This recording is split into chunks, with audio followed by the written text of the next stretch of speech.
ಕೂತ್ಕೊಳ್ಳಿ ಕೂತ್ಕೊಳ್ರಿ ಕೂತ್ಕೊಳ್ರಿ ನಿನ್ಗೆಲ್ಲ ಹೇಳೋದು ಕೂತ್ಕೊಳ್ಳ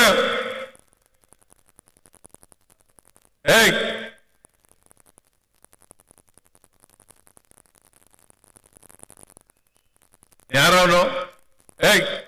ಕಳಿಸಿ ಆಚೆಗೆ ಪೊಲೀಸ್ನವ್ರು ಅವ್ರನ್ನ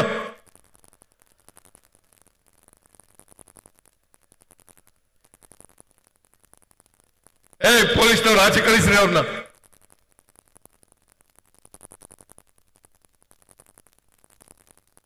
ಮಾತಾಡುವಾಗ ನಿಮ್ಗೆ ಜ್ಞಾನ ಬೇಡ ನಿಮ್ಗೆ ಅದು ಬೇರೆ ವಿಚಾರ ಶಿವಣ್ಣನ ಮಂತ್ರಿ ಮಾಡಿ ಅಂತಂದ್ರೆ ಬೇರೆ ವಿಚಾರ ಒಂದು ಕಾಣ್ಲಿ ಅದನ್ನ ಕೂತ್ಕೊಳ್ರಿ